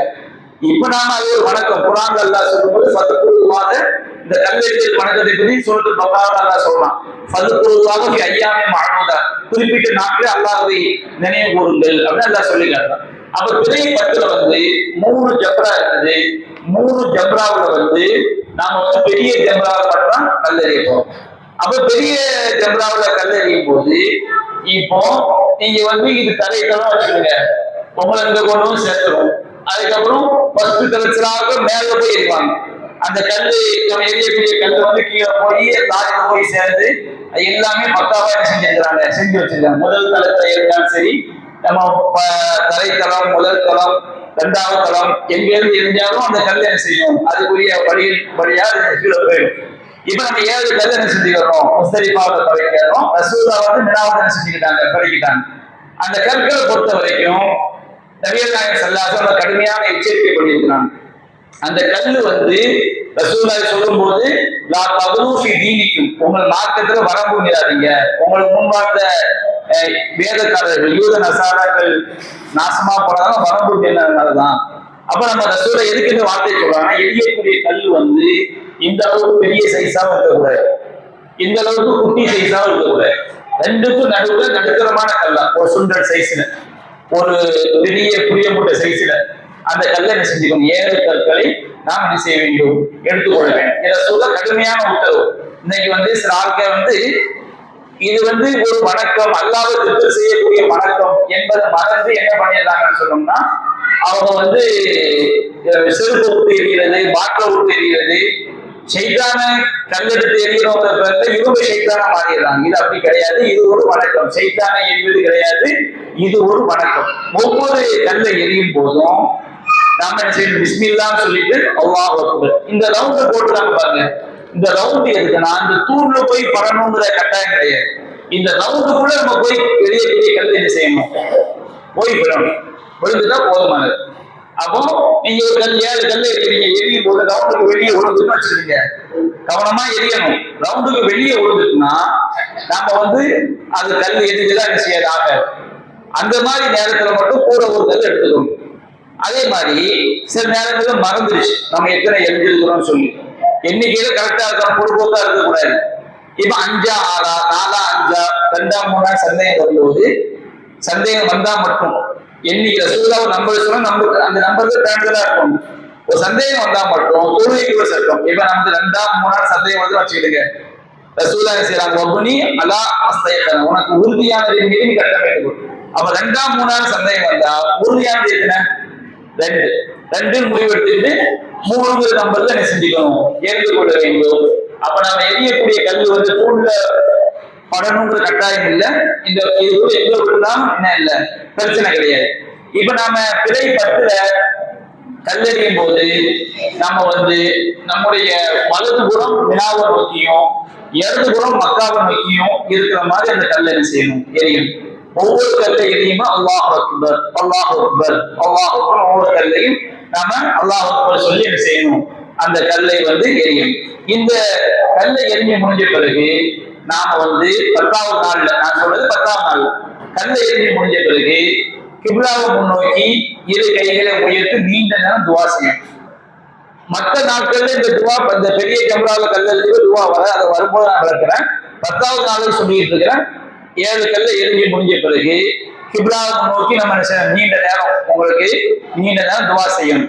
அந்த கற்கள் நம்ம சொன்ன அளவுல, அதாவது சுண்டி விளையாடக்கூடிய அளவுக்கு சின்ன கல்லா இருக்கும். இரவுலேயே மினாவுக்கு போனவங்க, நிர்பந்தத்துல இரவுலேயே மினாவுக்கு போனவங்க இரவுலேயே செஞ்சுக்கலாம், எரிந்து கொள்ளலாம். இப்ப நம்ம 10வது நாள் பெரிய ஜம்ராவுல கல் எறிஞ்சதோட நமக்கு தல்பியாவை நம்ம நிப்பாட்டி, அதுக்கு தல்பியா சொல்ல என்ன கிடையாது, அவசியம் கிடையாது. அதோட தல்பியாவை நம்ம நிப்பாட்டிக்கிறோம். ஹஜ்ஜி காண்டி இஹ்ராம் கட்டும் போது, உம்ரா காண்டி இஹ்ராம் கட்டின பிறகு தல்பியா ஏதோ நிப்பாட்டிக்கிறோம். மக்காவுடைய கட்டிடங்களை பார்த்ததோட அல்லது காபாவை பார்த்ததோட நம்ம தல்பியா நிப்பாட்டிக்கிறோம். ஹஜ்ஜி காண்டி இஹ்ராம் கட்டின பிறகு தல்பியா நம்ம எங்க நிப்பாட்டுறோம், 10வது நாள் பெரிய ஜம்ராவுல பெரிய தூள்ல கல் எறிஞ்சதோட நம்ம என்ன செஞ்சுக்கிறோம், தல்பியாவை நாம நிப்பாட்டிக்கிறோம். இப்ப நாம 10வது நாள் செய்ய வேண்டிய வணக்கங்கள் அவங்களுக்கு சொன்னேன். ஒண்ணு பெரிய ஜம்ராவுல கல்லெறிகிறது, 2வது குர்பானி தனி, 2வது தலையை மடிக்கிறது, 3, 4 இந்த 2ஐயும் சேர்த்து தவாப் செய்யறது, சரி செய்யறது, இந்த 2ம் சேர்த்து 1ன்னு வச்சுக்கிறீங்க. இந்த 3, அதாவது பெரிய ஜம்ராவுல கல்லெறிவது, 2வது தலையை மடிப்பது, 3வது தவாஃபு சை செய்வது. தவாஃபு சையும் சேர்த்து நான் 3 நம்பர் தான் கொடுக்குறேன் விளங்குறதுக்காக. 10வது நாள் செய்ய வேண்டிய இந்த வணக்கங்களை சூரியன் மறையறதுக்குள்ள செஞ்சு முடிக்கணும். எதுக்குள்ள செஞ்சு முடிக்கணும், சூரியன் மறையறதுக்குள்ள. நம்முடைய தரப்புல பொறுப்பு இல்லாம நமக்கு எரிவது, நம்ம அந்த வணக்கங்களை செஞ்சு முடிக்கிறது வாய்ப்பு இல்லைன்னு சொன்னோம்னா இரவு ஆனாலும் என்ன கிடையாது, பிரச்சனை கிடையாது. இப்போ இந்த 3 வணக்கங்கள்ல ஏதாவது 2 வணக்கத்தை முடிச்சிட்டோம்னா நம்ம இஹ்ராம்ல இருந்து முதல் விடுதலை நமக்கு கிடைக்குது. இஹ்ராம்ல முதல் விடுதலை என்ன அர்த்தம், 3ல ஏதாவது 2னா என்ன அர்த்தம், இப்போ ஒரு ஆளு தவாஃபும் சையும் சேர்த்து 1 தான், தவாஃபு சையை முடிச்சு தலையை மடிச்சிட்டாரு. இவர் இஹ்ராம்ல இருந்து என்ன செஞ்சிடலாம், விடுபட்ட பிறகு வீட்டுல அவரு ரூம்ல போய் நார்மல் ட்ரெஸ்ஸுக்கு நறுமணம் பூசிட்டு கல்லெறிஞ்சா தப்பு கிடையாது. ஒரு ஆள் கல்லெறிஞ்சிட்டாரு, தலையை மடிச்சிட்டாரு, இவரு எல்லாத்தையுமே முடிச்சுட்டு போய் இஹ்ராம் கழிச்சா தப்பு கிடையாது. ஆனா ஏதாவது 2 முடிச்சிட்டீங்கன்னா உங்களுக்கு முதல் விடுதலை கிடைக்குது. எதுல முதல் விடுதலை, இஹ்ராம்ல இருந்து. அப்ப இஹ்ராம்ல இருக்கும்போது தடுக்கப்பட்ட காரியங்கள்ல தாம்பத்தியம் தவிர மற்ற எல்லாமே நமக்கு அனுமதியாயிருக்கு. ஏதாவது 2 முடிச்சிட்டா, 1 தலையை, அதாவது கல்லெறிவது, தலையை மடிக்கிறது, தவாஃபு சை செய்வது, தவாஃபு சை 1. அப்போ அது 1 வச்சுக்கிட்டு இந்த 3 ஏதாவது 2 முடிச்சிட்டா போதும். 2 நாம முடிச்சிட்டோம்னா முதல் விடுதலை கிடைச்சது. முதல் விடுதலைனா என்ன, இஹ்ராமின் போது தடுக்கப்பட்ட காரியங்கள்ல தாம்பத்தியை தவிர மற்ற எல்லாமே நமக்கு அனுமதியாயிருக்கு. நம்ம 2 முடிச்சுட்டு என்ன செய்யணும், நீங்க ட்ரெஸ்ஸை மாத்திட்டு அதுபோல நீங்க தவாப் செய்ய செஞ்சுக்கலாம். குர்பானி ஒரு ஆள் செய்யறாரு, கல்லெறிஞ்சு தலையை மடிச்சிட்டாரு, ரூமுக்கு போய் நல்லா குளிச்சுட்டு நறுமணம் பூசிட்டு நார்மல் ட்ரெஸ்ஸுக்கு தவாப் செஞ்சா உங்களுக்கு என்ன கிடையாது, தப்பு கிடையாது. சரி, இது 1. இப்போ 3ஐயும் முடித்து விட்டார். எந்த 3, கல்லெறிவது, தலையை மடிக்கிறது, தவாப் செய்வது, இந்த 3ஐயும் முடிச்சிட்டோம்னா முழு விடுதலை. அதுக்கு பிறகு நம்ம இஹ்ராம்ல இருந்துகிட்டு இஹ்ராம் இல்லாம மற்ற வணக்கங்களை செஞ்சுக்கலாம். இப்போ இந்த விஷயத்தை நம்ம என்ன செஞ்சுக்கிறோம், விளங்கிக்கிறோம். இப்ப நான் முதல் விடுதலை முழு விடுதலை அப்படிங்கறத விளக்கிட்டேன். அது அல்லாம இப்ப நான் தனித்தனி நம்பர் கொடுக்குறேன். எதுக்கெல்லாம், கல்லெறிவது, தலையை மடிக்கிறது, தவாப் செய்வது 3, சை செய்வது 4. கல்லெறிவது 1, தலையை மடிப்பது 2, தவாப் செய்வது 3, சை செய்வது 4. நான் முதல் விடுதலைக்கு விளக்கும் போது கல்லெறிவது 1, தலையை மடிப்பது 2, தவாஃபும் சையும் சேர்த்து 3, ரெண்டையும் ஒன்னாக்கி அந்த 3ல வந்து 2 முடிச்சுட்டா நமக்கு முதல் விடுதலை, 3ஐயும் முடிச்சுட்டா நமக்கு முழு விடுதலை அப்படின்னு சொன்னேன். இப்ப இன்னொரு நோக்கத்துக்காண்டி 4 நம்பர் கொடுக்குறேன். என்ன நம்பரு? 1 கல்லறிவது, 2வது குர்ப தலையை மடிப்பது, 3வது தவாப் செய்வது, 4வது சை செய்வது. இந்த 4 நம்பர் எது கொடுக்குறேன்னா 10வது நாள் வந்து இந்த வணக்கங்களை எதையும் நாம முற்படுத்தி பிற்படுத்தி செஞ்சுக்கலாம். வரிசை என்ன? வரிசை என்பது முதல்ல என்ன செய்யணும்? கல்லறியணும். அடுத்து குர்பானி நம்ம சார்பா கொடுத்துருவாங்க. அடுத்து என்ன செய்யணும்? தலையை வைக்கணும். அடுத்து தவாப் செய்யணும். அடுத்து சை செய்யணும். ஆனா நமக்கு 10வது நாள் மட்டும் இந்த வணக்கங்களை வந்து மாற்றி மாற்றி செய்வதற்கு நபிகள் நாயகம் ஸல்லல்லாஹு அலைஹி வஸல்லம் அனுமதி கொடுத்திருக்கிறார். ஒரு சஹாபி ரசூலுல்லாஹ் வந்து கேட்கிறார், அல்லாஹ்வின் தூதரே, நான் கல்லெறிவதற்கு முன்பே குர்பானி கொடுத்து விட்டேன் அப்படிங்கிறார். கல்லெறிவதற்கு முன்னாடி என்ன செஞ்சாரு? அவருக்கு என்ன முதல்ல கல்லெறியணும், அதுக்கப்புறம் குர்பானி கொடுக்கணும். அவர் கல்லெறிவதற்கு முன்பே குர்பானி கொடுத்துட்டாங்க. அவன் நபிகள் நாயகம் சொல்றாங்க, பரவாயில்ல, ஓகே அப்படிங்கிறாங்க. அடுத்த 3வது வர்றாரு, நான் குர்பானி கொடுப்பதற்கு முன்பே தலைமுறையை மடித்து விட்டேன் அப்படிங்கிறார். நபிகள் நாயகம் சொல்றாங்க, பரவாயில்ல, குர்பானி கொடுக்க மெசேஜ் நமக்கு வந்தாலும் சரி வராட்டாலும் சரி, குர்பானியை கொடுத்த பிறகு தலைமுறையை படிச்சா ஓகே. குர்பானி மெசேஜ் உங்களுக்கு வரல, அதுக்கு முன்னாடி தலைமுறையை படிச்சுட்டீங்க, அது குற்றமே கிடையாது. அதே மாதிரி ஒரு ஆள் வர்றாரு, நான் கல்லறிவதற்கு முன்பே தவாஃபு சியாரா செய்து விட்டேன். தவாஃபு சியாரா 10ஆம் நாள் செய்யக்கூடிய தவாஃப், 10ஆம் நாள் ஹஜ்ஜில் நம்ம உம்ராவில் செய்யக்கூடிய தவாஃபு தவாஃபுல் குதும், 10ஆம் நாள் செய்யக்கூடிய தவாஃபு தவாஃபு சியாரா. அப்போ ஒரு ஆள் வர்றாரு, அல்லாஹ் என்பதே, நான் கல்லறிவதற்கு முன்னாடியே தவாஃபு சியாரா செய்து விட்டேன். அப்ப நபிகள் நாயகம் சொல்றாங்க, குற்றம் இல்லை, மாற்றி செஞ்ச தப்பு கிடையாது. ஒரு ஆள் வர்றாரு, நான் மாலை நேரம் வந்த பின் தான் கல்லறிந்தேன். இந்த வணக்கங்களை தான் எப்ப செய்யணும்? மகரிப்புக்கு முன்னாடி செய்யணும். அவருக்கு என்ன ஆயிடுச்சு? மகரிப்புக்கு பிறகுதான் அவர் செய்யறாரு. அப்புறம் ரசூலுல்லாஹ் சொல்றாங்க, குற்றம் இல்லை, அன்றைய தினம் பிற்படுத்தி செய்ய வேண்டிய சில கிரியைகள் முற்படுத்தி செய்யப்பட்டு விட்டதாகவும் முற்படுத்தி செய்ய வேண்டிய சில கிரியைகளை பிற்படுத்தி செய்யப்பட்டு விட்டதாகவும் ரசூலுல்லாஹ்விடம் கேட்கப்பட்ட போதெல்லாம் பரவாயில்லை, பரவாயில்லை, பரவாயில்லை, குற்றம் இல்லை, குற்றம் இல்லை. இது மார்க்க நமக்கு வழங்கிய சலுகை. அப்ப நம்ம வரிசை முறையை தெரிஞ்சுக்கணும். அதை மாற்றி மாறி செஞ்சாலும் தப்பு கிடையாது. இப்போ சை செஞ்சு தவாப் செஞ்சாலும் சரி, அதை தவாப் செஞ்சுட்டு தலையை மடிச்சுட்டு சை செஞ்சாலும் சரி, எப்படி மாற்றி மாற்றி செஞ்சாலும் என்ன கிடையாது, தப்பு கிடையாது. நமக்கு எப்படி வாய்ப்பு இருக்குது அப்படின்னு செஞ்சுக்கணும், நாம செய்து கொள்ள வேண்டும். இப்போ வந்து 10ஆம் நாள் வந்து வரிசை முறையில் நான் சொல்றேன். ஜம்ரத்துல் அகபாவுல கல்லெறிஞ்சதும் ஆடு மாடு ஒட்டதற்கு குர்பானி கொடுக்கணும். பின்னர் தலைமுறையை கத்தரிக்கணும். ஆண்கள் வந்து தலையை மடிப்பது சிறந்தது. 10ஆம் நாள் தலையை மடிக்கிறது நமக்கு என்னது சிறந்தது. ரசூலுல்லாஹ் தலையை மடிக்கிறவங்களும் 3 தடவை துவா செஞ்சிருக்கிறாங்க. பெண்கள் நாம சொன்ன மாதிரி அவங்க என்ன செய்யறாங்க, தலைமுடியில நுனி போதிய எல்லா முடியையும் இந்த அளவுக்கு என்ன செஞ்சா போதும், கட் பண்ணா போதுமா. 10ஆம் நாள் காலையில வந்து கல்லெறிதல், தலைமுறையை கத்தரித்தல் ஆகிய வணக்கங்களை செய்துவிட்டால் இஸ்லாம் இருந்து ஓரளவு விடுபடுகிறார். நான் தான் உங்களுக்கு விளக்குனேன். அதை 3 நம்பரா வச்சுக்கிறேங்க. கல்லெறிவது, தலைமுடியை மடிப்பது, தவாப் சை. இது வந்து கல்லெறிவது 1, தலைமுடியை மடிப்பது 2, தவாப் சை 3. இந்த 3 வச்சுக்கிட்டு ஏதாவது 2 செஞ்சிட்டோம்னா நாம இஸ்லாம்ல இருந்து பாதி விடுபட்டோம். பாதி விடுபட்டது அர்த்தம் வந்து கணவன் மனைவியா சேர்ந்தவர்களுக்கு தாம்பத்தியத்தை தவிர மற்ற எல்லாமே என்ன செஞ்சது, அனுமதிக்கப்பட்டது. இஸ்லாமை கட்டியது அவருக்கு விளக்கப்பட்டிருந்த தருமணம், தைக்கப்பட்ட ஆடைகள் போன்றவற்றை அவர் பயன்படுத்திக் கொள்ளலாம். மனைவியோடு தாம்பத்தியம் முறை தடுக்கப்பட்டது. அதே போன்று எல்லா வணக்கங்களையும் செஞ்சிட்டோம்னா அவர் முழு விடுதலை. 10ஆம் நாள் நம்ம செய்யக்கூடிய தவாப்புக்கு பேரு தவாப்பு சியாரா, தவாப்பு இஃபாதா. 10ஆம் நாள் அன்று மினாவுல ஜம்ரத்துல் அகபாவுல கல்லெறிஞ்சு குர்பானி கொடுத்த பிறகு தலையை மடித்த பின் மக்காவிற்கு புறப்பட்டு சென்று தவாப்புல் இஃபாதாக தவாப் செய்யணும். இது தவாப்புல் இஃபாதா சொல்லுவாங்க, தவாப்பு சியாரா சொல்லுவாங்க. இதையெல்லாம் செஞ்ச பிறகு செய்யணும் அவசியம் இல்லை, மாற்றி மாற்றி செஞ்சுக்கலாம். இதுல வந்து நம்ம உம்ராக்கு என்ன சொன்னோம், ஆண்கள் வந்து வலது தோல் பூஜ்ஜியத்தை வெளிப்படுத்தணும், முதல் 3 சுற்றுகள் ஓடி ஓடி சுத்தணும். இதுக்கு அதெல்லாம் கிடையாது. 10ஆம் நாள் தவாப் செய்யும் போது ஆண்கள் தோல் பூஜ்ஜியம் மறைச்சுதான் இருக்கணும். 7 சுற்றுமே என்ன செய்யணும், நடந்துதான் சுத்தணும். மற்ற எல்லா சட்டமும் இதுக்குள்ள என்ன செஞ்சிடும், வந்துடும். சஃபா மர்வாவில் என்ன செய்யணும், செய்யணும். இப்போ வந்து நம்ம தவாப் 7 தடவை சுத்தி முடிச்ச பிறகு அந்த முத்தமிடுதல் எல்லா சட்டங்களுமே வந்துடும். உம்ராக்கு சொன்னதுதான்.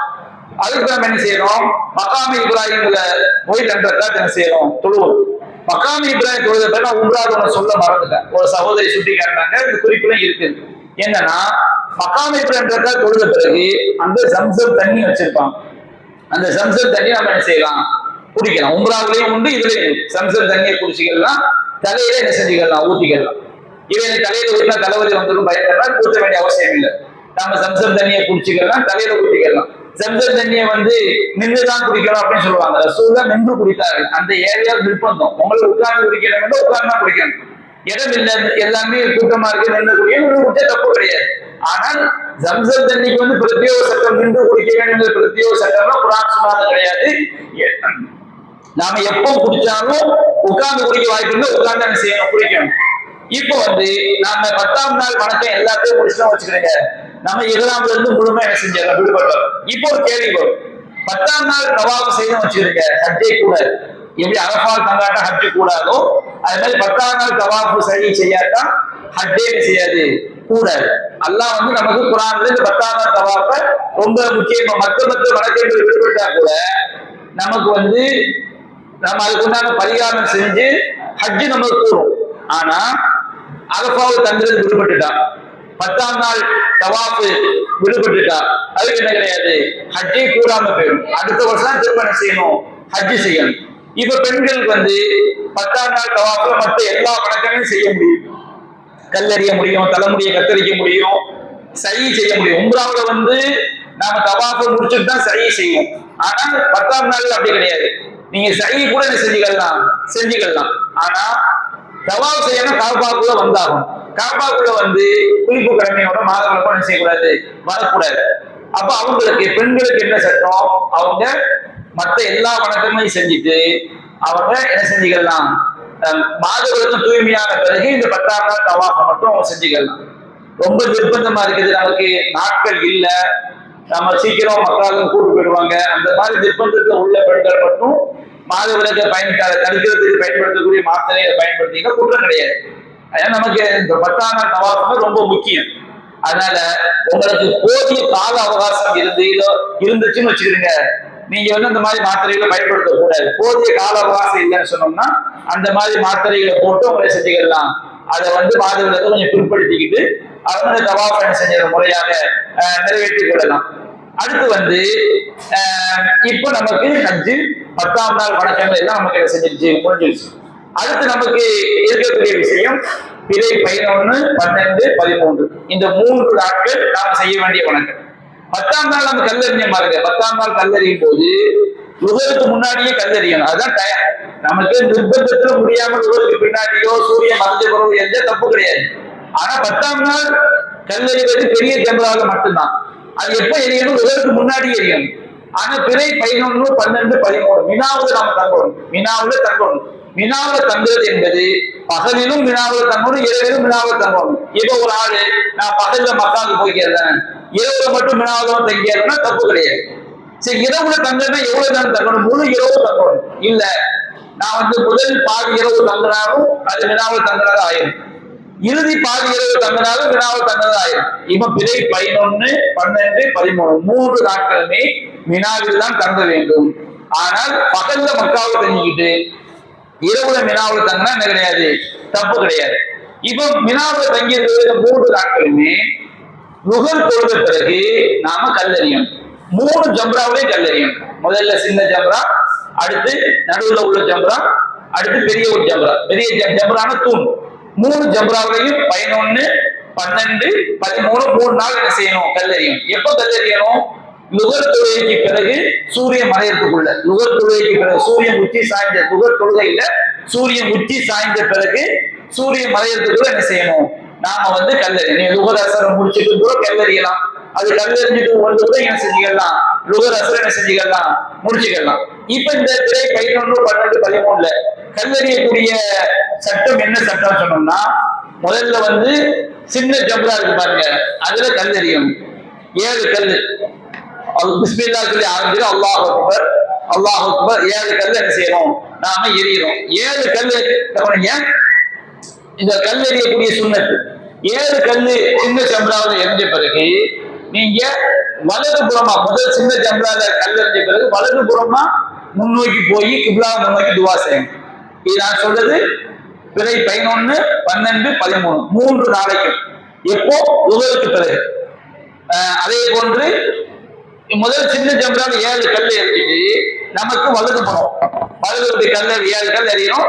வலதுபுறமா என்ன செய்யறோம், கொஞ்சம் நமக்கு தோதுவான இடத்துல தள்ளி போய் நம்ம கிப்லா முன்னோக்கி துவா செய்யணும். அடுத்து வந்து நடுவுல உள்ள ஜம்ராவில் கல் எறியும். அதே கிப்லாவை முன்னோக்கி 7 கல் எரிஞ்சிட்டு நாம என்ன செய்யறோம்னா, இங்க வந்து வலதுபுறம் போனோம்ல, இங்க வந்து இடதுபுறமா கிப்லாவை முன்னோக்கி வந்து என்ன செய்யணும், துவா செய்யணும். அதுக்கு பெரிய ஜம்ராவில் கல் எறியும் போது வலதுபுறம் மினா, இடதுபுறம் மக்கா, இப்படி இருக்கிற மாதிரி ரசூலா எரிஞ்சிருக்கிறாங்க.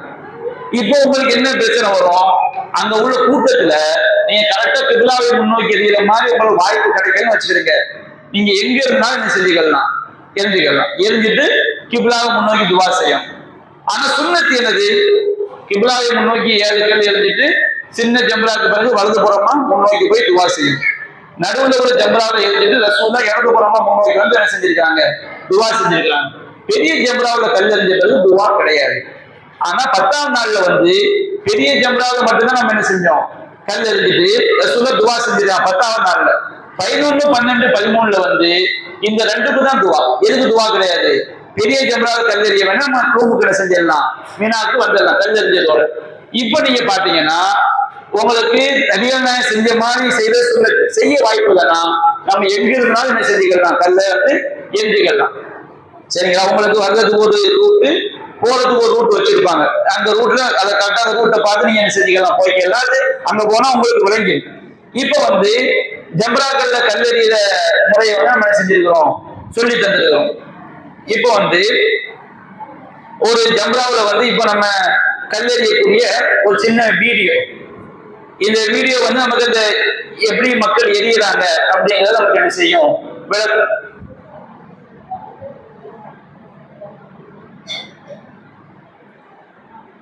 பாருங்க, இவன் நமக்கு ஜம்ராவை நோக்கி போறோம். இதுவரை சின்ன ஜம்ரா. முதல்ல சின்ன ஜம்ராவில் வந்து கிப்லாவை முன்னோக்கி நம்ம எரியணும்.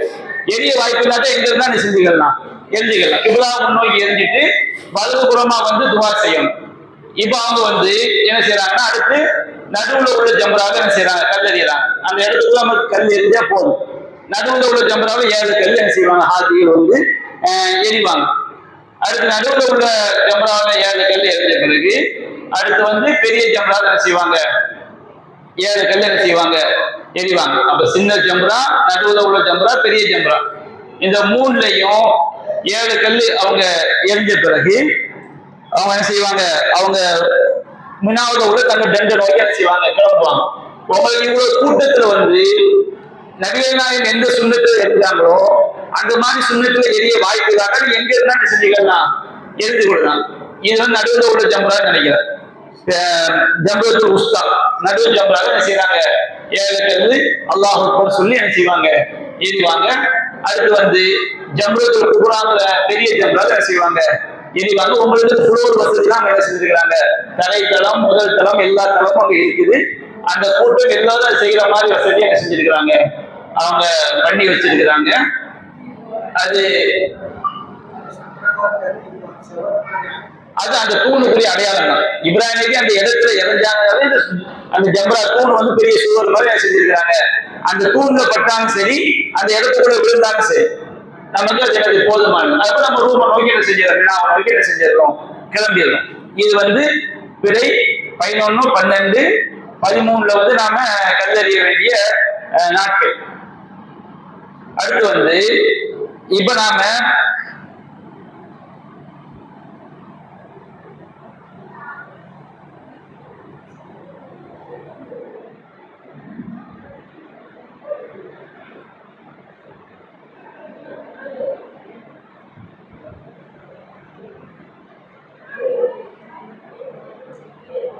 பிறை 13, 12 இப்போ நம்ம வந்து அல்லாஹ் ரப்பல் ஆலமீன் குர்ஆன்ல சொல்லி காட்டுறான், உதுகுருல்லாஹ் ஐயாமி மாதூதாத், குறிப்பிட்ட நாட்களில் அல்லாஹ்வை நினைவு கூறுங்கள். ஜம்ராவுல கல்லெறிய வேண்டிய 3 நாள், 11, 12, 13. ஃபமன் தஅஜ்ஜல ஃபி யௌமைனி ஃபலா இஸ்ம அலைஹ். யார் வந்து 2 நாட்கள்ல மக்காவை விட்டு கிளம்பிடுவாங்களோ அவங்க மேல குற்றம் இல்லை. அப்போ பிறை 11, 12 மட்டுமே எரிஞ்சிட்டு நாம 13 எரியாம கிளம்பலாம். ஆனா 12 நம்ம கிளம்புறோம்னா 12ஆம் நாள் நம்ம எரியும் போது மகரிப்புக்கு முன்னாடி நம்ம எரிஞ்சு முடிச்சிடும். 12ஆம் கல்லெறியறோம்ல, மகரிப்புக்கு முன்னாடி எரிஞ்சு முடிச்சிட்டோம்னா நாம விரும்பினா 2 நாள்லயே நம்ம என்ன செஞ்சுக்கலாம், கிளம்பி நம்ம ஊருக்கு வந்துக்கலாம். ஹஜ் முடிஞ்சாச்சு, 2 நாள்லயே நமக்கு ஹஜ் முடிஞ்சாச்சு. அடுத்து 12ஆம் நாள் நம்ம மகரிபு தொழுகை இருந்தோம்னா கண்டிப்பா நம்ம மினாவில் எத்தனை நாள் தங்கி இருக்கணும்? 13ஆவது நாள் தங்கி இருந்து 13 முடிச்சுட்டு தான் என்ன செய்யணும் வரணும். இதோ நம்ம ஹஜ்ஜுங்கிற வணக்கம் என்ன செஞ்சிருது, முடிஞ்சது. ஹஜ்ஜுங்கிற வணக்கம் முடிஞ்ச பிறகு அதுக்கு பிறகு உங்களுக்கு மக்காவில் தங்க வேண்டிய நாட்கள் இருந்துச்சுன்னா நாம மக்காவில எவ்வளவு நாள் தொழுதுக்கலாம். நபியா நான் சொல்லி காட்டுறாங்க, சலாத்துன் ஃபி மஸ்ஜிதி அஃதலு அல்ஃபி ஸலாத்தின் ஃபீமா சிவா. மதீனா பள்ளியில் தொழுவது மற்ற பள்ளியில் தொழுவதை விட 1000 மடங்கு சிறந்தது. இல்லா மஸ்ஜிதுல் ஹராம், காபாவை தவிர. காபாவை தொழுகிறது அதை விட மஸ்ஜிதுல் நபவியில தொழுவதை விட சிறந்தது. இன்னொரு ஹதீஸ்ல காபாவை தொழுவது உலகத்துல மற்ற பள்ளிகளில் தொழுவதை விட 1,00,000 மடங்கு சிறந்தது ரசூலுல்லாஹி சொல்லி காட்டுறாங்க. அதே போன்று மஸ்ஜிது நபவியில தொழுவது உலகத்தில் உள்ள மற்ற பள்ளிகளில் தொழுவதை விட 1000 மடங்கு சிறந்தது. மஸ்ஜிதுல் அக்ஸாவை தொழுவது உலகத்தில் உள்ள மற்ற பள்ளிகளில் தொழுவதை விட 500 மடங்கு என்ன செஞ்சது, சிறந்தது. அப்புறம் நம்ம காபாவில் தங்கி இருக்கிற காலம் எல்லாம் எவ்வளவு நாள் நம்ம என்ன செஞ்சுக்கலாம், பல்லான தொழுவ தொழுவோம், சுண்ணத்தான தொழுவ தொழுவோம். அதுபோல் நஃபிலா நம்ம எவ்வளவு தொழ முடியுமோ தொழுதுக்கலாம். அதே மாதிரி தவாஃபு நம்ம எவ்வளவு சுத்த முடியுமோ சுத்திக்கலாம். 7 தடவை சுத்தணும், மகாமேக 2 ரக்காத், திரும்ப 7 தடவை சுத்தணும், மகாமேக 2 ரக்காத். உபரியான தவாஃபு நம்ம எவ்வளவு செய்ய முடியுமோ செஞ்சுக்கலாம். ஆனா நம்ம அரசாங்கத்தை என்ன செய்யக்கூடாது, ஏமாற்றக்கூடாது. என்ன செய்வாங்கன்னா ஹாஜிகள் தவாஃபை முடிக்கிறது ஹஜ்ஜுடைய காலத்துல மட்டும் இஹ்ராமுடைய ட்ரெஸ்ல வர்றவங்களை மட்டும் தான் என்ன செய்வாங்க, அவங்க தவாஃபுக்கு அனுமதிப்பாங்க. நம்ம தவாஃபை சுத்தி முடிச்ச பிறகு நம்ம நார்மல் ட்ரெஸ்ல போகும்போது மேல போங்க, மேல போனா பெருசா சுத்தணும், கீழே சிம்பிளா செஞ்சிடலாம், சுத்திட்டு போயிடலாம். அப்ப மேல போனா பெருசா சுத்தணுன்றதுக்காண்டி அரசாங்கத்தை ஏமாத்துறதுக்காண்டி இஹ்ராம் ட்ரெஸ்ல என்ன செய்வாங்க, போய் சுத்துவாங்க. அது மார்க்கத்துடைய பார்வையில் பாவம்.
இப்ப காபத்துல்லாவை தவிர மஸ்ஜிது நபவி உட்பட உலகத்துல உள்ள எந்த பள்ளிவாசலா இருந்தாலும் அந்த பள்ளிவாசல்ல நம்ம சுபூர் தொழுதுட்டோம்னு சொன்னோம்னா சூரியன் உதிக்கிற வரைக்கும் எந்த தொழுகையும் என்ன செய்யக்கூடாது, தொழக்கூடாது.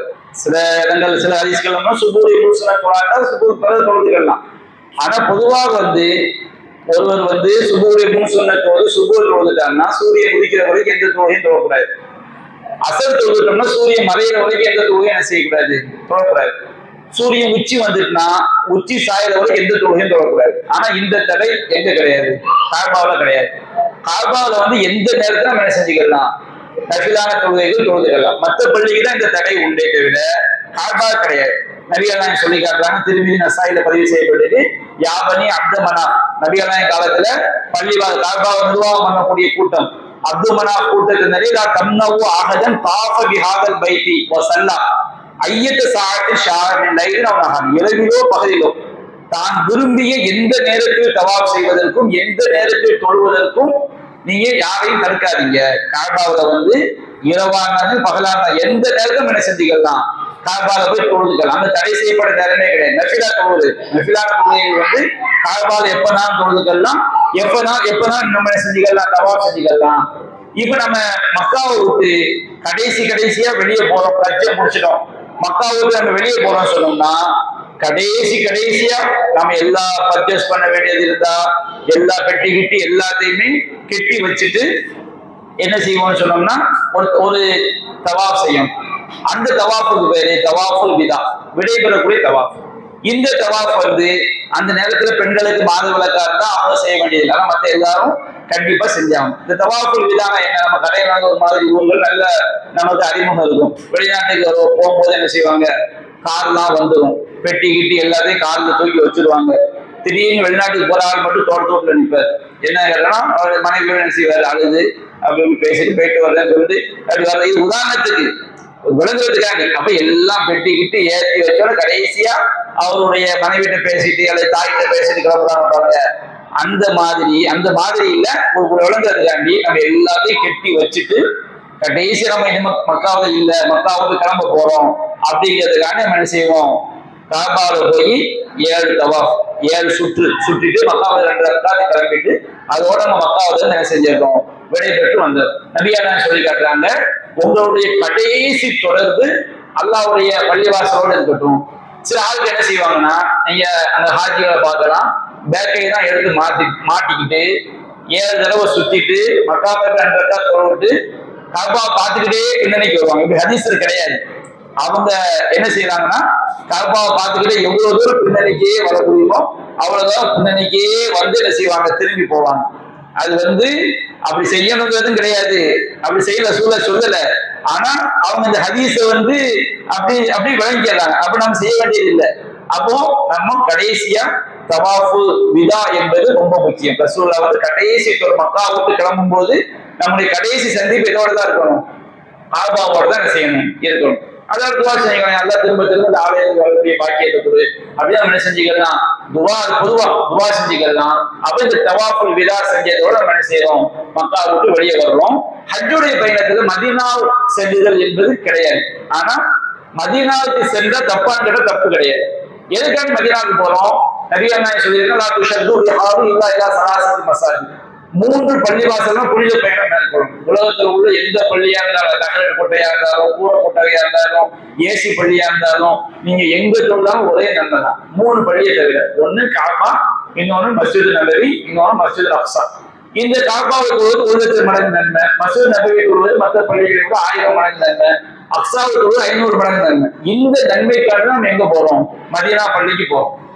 உங்களுக்கு என்ன சொல்லுவாங்க, நீங்க ரசூலுல்லாஹ்வை ஜியாரத் பண்ணணும், அவங்க நம்மளை பாக்குறாங்க, இதெல்லாம் தப்பான நம்பிக்கை, மார்க்கத்துக்கு எதிரான நம்பிக்கை. நாம மதீனாவுக்கு போறது மதீனா பள்ளியை தொழுவதற்காக தான் நம்ம போறோம். அங்க போன இடத்துல கபூர் ஜியாரத் பண்ணலாம்னா பண்ணிக்கலாம்.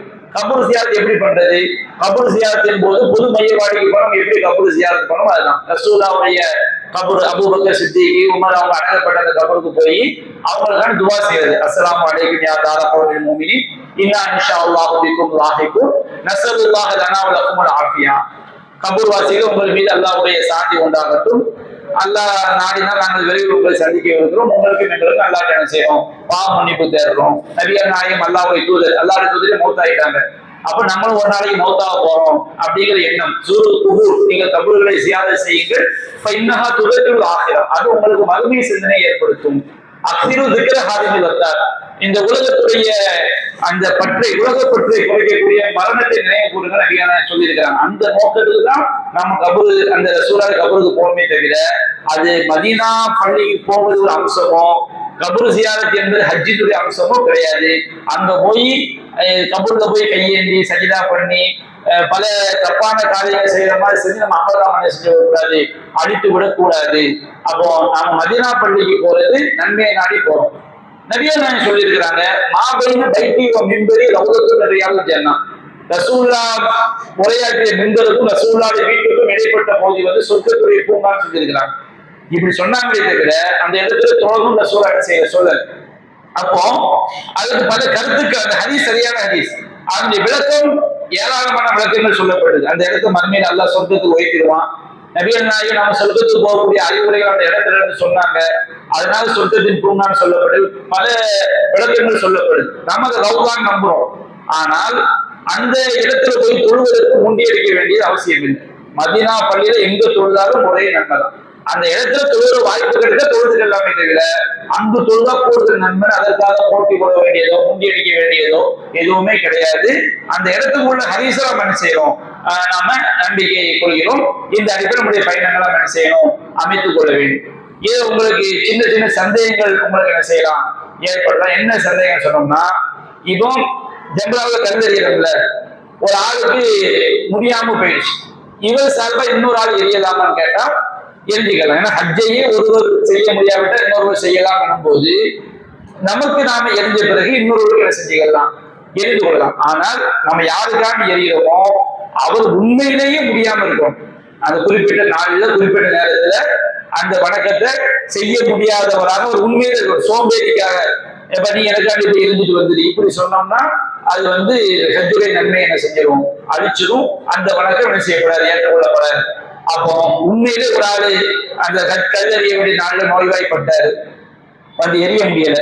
அப்ப அவருக்காண்டி இன்னொரு எரியலாமா என்ன செஞ்சுக்கலாம், எரிஞ்சுக்கலாம். எப்படி எரியணும், முதல்ல இவர் 21 கல்ல 21 42 தனக்குரிய 7 கல்ல எரிஞ்சிட்டு திரும்ப அவங்களுக்காண்டி எரியணும் நீயத்துல என்ன செய்யணும், 7 கல்ல எரியும். அடுத்து 2வது, அடுத்து 3வது நாம சொன்ன மெத்தட்ல. இல்லைன்னு சொன்னோம்னா முதல்ல 3 ஜம்ராவும் தனக்காண்டி எரிஞ்சிட்டு அதுக்கு பிறகு திரும்ப வந்து என்ன செய்யலாம், அவருக்காண்டி எரியலாம். ஆனா உங்களுக்கு வந்து உள்ள நுழையிறதுக்கு ஒரு வழி, திரும்ப வர முடியாத அளவுக்கு தான் அமைச்சிருக்காங்கன்னு நினைக்கிறேன். உள்ள நுழைஞ்சிட்டோம்னா அப்படியே எரிஞ்சிட்டு வெளியே போற மாதிரி இருக்கு. திரும்ப அங்க வர்றது வந்து சிரமம் ஆயிடக்கூடாது. அதுக்காக நம்ம என்ன பண்றாங்கன்னா, மற்றவங்களுக்காண்டி உண்மையிலே ஒழுங்க முடியாம ஆயிட்டாங்க, அவங்களுக்காக நம்ம எரியிறோம்.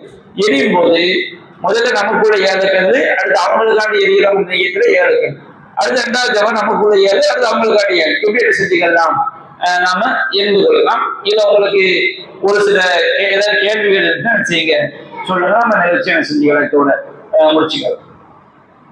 அடுத்து இன்னொரு உங்களுக்கு சந்தேகம் என்ன ஏற்படும்னா, மக்காவில் இருக்கும்போது ஹஜ்ஜை முடிச்ச பிறகு உபரியான உம்ராக்கள் செய்யலாமான்னு கேட்டா என்ன செஞ்சுக்கலாம். சில உலமாக்கள் செய்யக்கூடாதுன்னு சொல்றாங்க. ஆனா மார்க்க ஆதாரங்கள் அடிப்படையில செய்வது என்ன இல்லை, தடை இல்லை. நபிகள் நாயகம் ஸல்லல்லாஹு அலைஹி வஸல்லம் வந்து ஆயிஷா ரலியல்லாஹு அன்ஹா அவங்க உம்ராவை விட்டுன்னு சொல்லியிருக்காங்க. ஆனா அவங்களா ஒரு உம்ரா செய்ய நினைக்கும் போது ஹரமுக்கு வெளியே போய் என்ன செய்யறாங்க, இஹ்ராமுடைய நியத்து வச்சு ஒரு உம்ரா செய்ய சொல்றாங்க.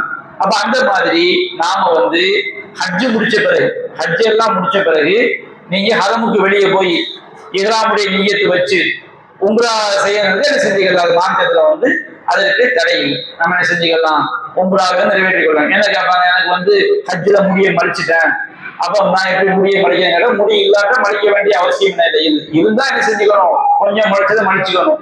முடி இல்லைன்னு சொன்னோம்னா ஒரு ஆள் உண்மையிலே முடியே இல்லாத வழுக்க தலையா இருக்கான்னு வச்சுக்கிடுங்க, அவர் என்ன செய்ய முடியும், அவர் அந்த சுண்ணாவை நிறைவேற்ற முடியாது. அதனால அந்த வணக்கம் கூடாதுன்னு ஆக.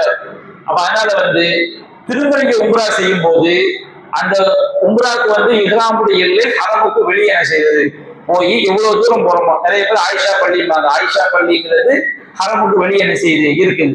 அரஃபாவும் ஹரமுக்கு வெளியே தான் இருக்கு. அப்ப ஹரம் புனித எல்லைக்கு வெளியே போய் இஹ்ராமுடைய நியத்தை வச்சு என்ன செஞ்சுக்கலாம், நாம வந்து உபரியான உம்ராக்க செய்ய விரும்பினால் 1 2 என்ன செஞ்சுக்கலாம், நாம செய்து கொள்ளலாம். அடுத்து என்ன கேள்வி கேட்பாங்க, காபாவுடைய தொழுதா 1 லட்சம் மடங்கு இருக்கு பாத்தீங்களா, இது புனித எல்லைக்குள்ள காபா பள்ளியாசலுக்கு வெளியே தொழுதா அந்த 1 லட்சம் மடங்கு நன்மை கிடைக்கும், அசிசியாவுடைய தொழுதாலும் கிடைக்கும்னா சில உலமாக்கள் ஃபத்வா கொடுத்துருக்கிறாங்க. அது மார்க்க ஆதாரங்களுக்கு மாற்றமான தப்பு. அது அந்த ஃபத்வா சரி கிடையாது. காபாக்குள்ள தொழுதா மட்டும்தான் 1 லட்சம் மடங்கு. காபா என்பது காபத்துல்லாவை சுற்றியுள்ள மஸ்ஜிதுல் ஹராம். அந்த மஸ்ஜிதுல் ஹராம் கூட தொழணும். நீங்க மஸ்ஜிதுல் ஹராம்ல இடம் இருக்கும் போது வெளியே ரோட்ல தொழுதாம 1 லட்சம் மடங்கு என்ன செய்யாது, கிடையாது. சில உலமாக்கள் அந்த மாதிரி ஃபத்வா கொடுத்துருக்காங்க. அதாவது புனித எல்லைக்குள்ள தொழுதார். இன்னும் நீங்க விளங்கிடுங்க, மாதவிலக்கு பெண்கள் புனித எல்லைக்குள்ள இருக்கலாம். எங்க போக கூடாது, மஸ்ஜிதுல் ஹராம் கூட என்ன செய்யக்கூடாது, போகக்கூடாது. புனித இல்லையே பள்ளிவாசல் வச்சுக்கிறீங்க. அது மாதவிலக்கு பெண் இருக்கிறதுக்கு அல்லா என்ன செஞ்சிருக்க, மார்க் என்ன செஞ்சிருக்காரு, அனுமதி கொடுத்துருக்கு. அப்போ இது மஸ்ஜிதுல் ஹராம் தொழுதா 1,00,000 மடங்கு நண்பனா, அந்த பள்ளிவாசல் அரசாங்கம் எவ்வளவு பெருசா விரிவாக்கம் செஞ்சாலும் நம்ம உள்ள போய்க்கலாம். அரசாங்கமே பள்ளியை விரிவாக்கி வந்துட்டா பிரச்சனை கிடையாது. ஆனா பள்ளியுடைய எல்லை ஒன்று இருக்கும்போது அந்த இடத்துக்குள்ள தொழுதாக்க நமக்கு 1,00,000 மடங்கு கிடைக்குமே தவிர பள்ளிவாசலுக்கு வெளியே ரோட்லயோ பாதையிலேயோ தொழுதா. எப்ப நமக்கு ரோட்ல தொழுதா நன்மை கிடைக்கும், பள்ளிவாசல் எல்லாம் நிரப்பி பள்ளிவாசலுக்குள்ள ஆள் இல்லை, அப்ப நம்ம ரோட்ல தொழுவோம், அந்த வரிசையிலேயே போய் அப்ப நமக்கு நன்மை கிடைக்கும். பள்ளிவாசலுக்குள்ள நிறைய இடம் கிடைக்கும் போது நம்ம ரோட்ல தொழுதா 1,00,000 மடங்கு கிடைக்குமா, என்ன செய்யாது, கிடைக்காது. பள்ளிவாசலுக்குள்ளதான் போய் என்ன செய்யணும், தொழணும். சில உலமாக்கள் நீங்க ரூம்ல உட்காந்து தொழுது 1,00,000 மடங்கு கிடைக்கிறாங்க, தப்பான ஒரு விஷயம். இக்காமத்தை வேணா ஒரு காமெண்டார் 8 வச்சிருக்கோம் சொல்லிருங்க. ஏதாவது கேள்வி இருந்தா ஒரு 8 வரைக்கும் நிகழ்ச்சி இக்காமத்துலனா கீழே இமாம் 8 இக்காமத். எது கேள்விகள் இருக்குங்களா?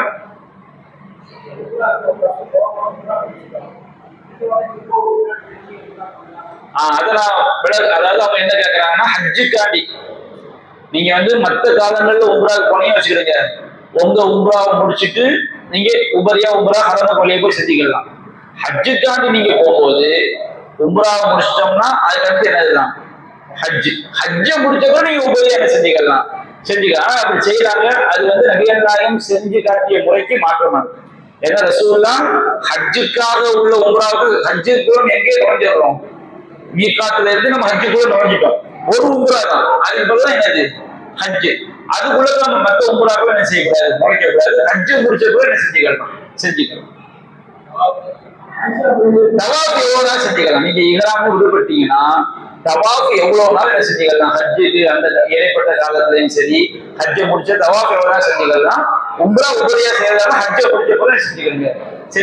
செய்யாட்டாலுமே என்ன கிடையாது, பிரச்சனை கிடையாது. செஞ்சுக்கலாம். ஹஜ்ஜை முடிச்ச போல நீங்க செஞ்சுக்கலாம்.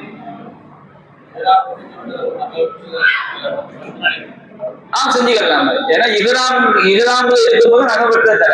நீங்க உம்ராக்காண்டி இஹ்ராம் கட்டிட்டீங்கன்னா அந்த இஹ்ராம்ல இருந்து எப்ப விடுபடுவீங்க, உம்ரா முடிச்சுட்டா இஹ்ராம்ல விடுபட்டுக்கிறீங்க. அப்போ எல்லாமே நமக்கு ஹலால் ஆயிடும்.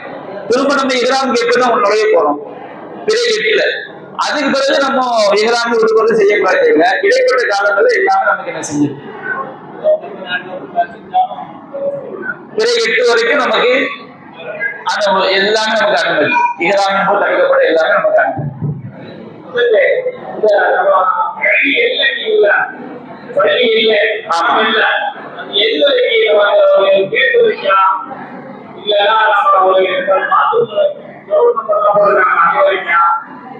தொழுவதற்கு உரிய பகுதி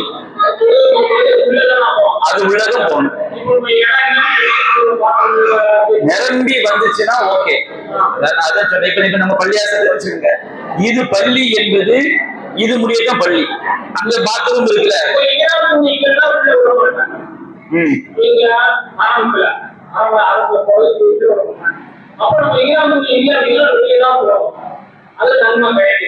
இல்ல பள்ளிவாசல் இருந்து நீ காபாவை நினைச்சுக்கிட்டு கேக்குறீங்க.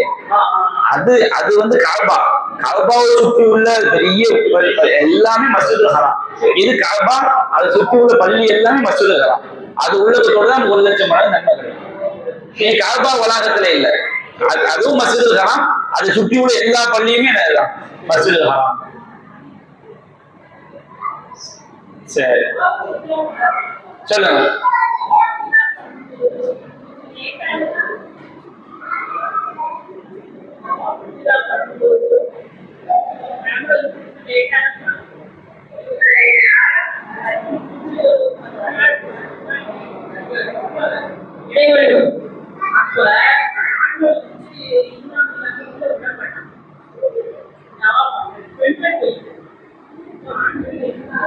அதான் நான் சொன்னேன். அதாவது ஆண்கள் கீழே விட மாட்டாங்க, மேலே விட மாட்டாங்களோ அப்படிங்களா?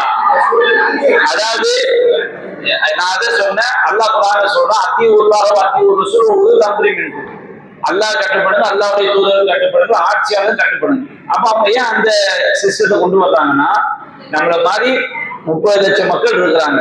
எல்லாருடைய ஹஜ்ஜும் என்ன செய்யணும், அவங்க கடமையை செஞ்சு முடிக்கணுங்கிறதுக்காக தான் குறிப்பிட்ட நாட்கள் வந்து அந்த தடை என்ன செஞ்சிருக்காங்க, வச்சிருக்கிறாங்க. அதுக்கு நாம கட்டுப்படுறதுதான் நல்லது.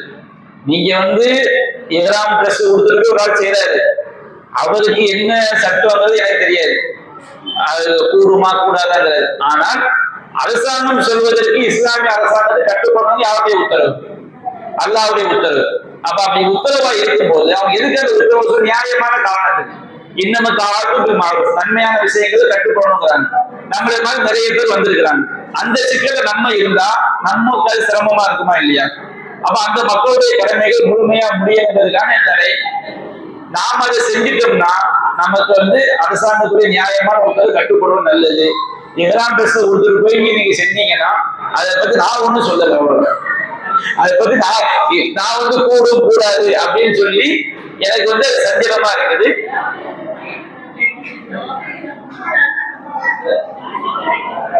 காது கேட்கல.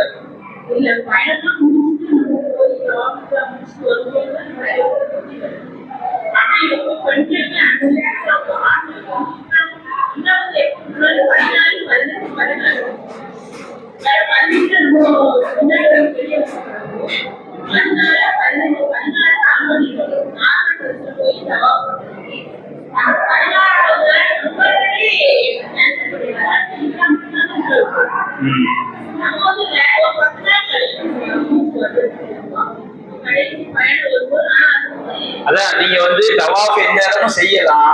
அரசாங்கத்துடைய தடை என்பது நம்முடைய மக்களுடைய நன்மைக்காண்டி அதை கட்டுப்படுவது நமக்கு சிறந்தது. பெண்களுக்கு பிரச்சனை, அவங்க அனுமதி கொடுக்குறாங்கன்னு சொல்லிட்டீங்க, அதனால பிரச்சனை. பெண்கள் கண்டுபிடிக்க முடியாது.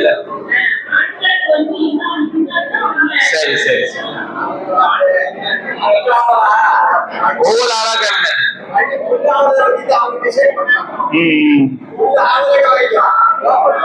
சரி சரி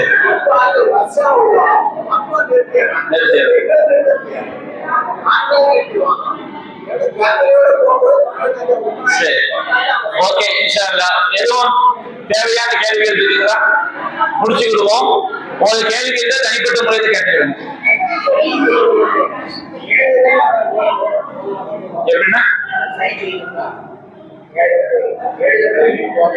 ஆமா செய்யணும், சரிங்களா? சரி, முடிச்சுக்கிறோம். வேற எதுவும் சந்தேகம் இருந்தா கேட்டுக்கிடுங்க, தனிப்பட்ட முறையில் கேட்டுங்க. சுப்ஹானக அல்லாஹும்ம வ பிஹம்திக அஷ்ஹது அல்லா இலாஹ இல்லா அன்த அஸ்தக்ஃபிருக வ அத்தூபு இலைக்.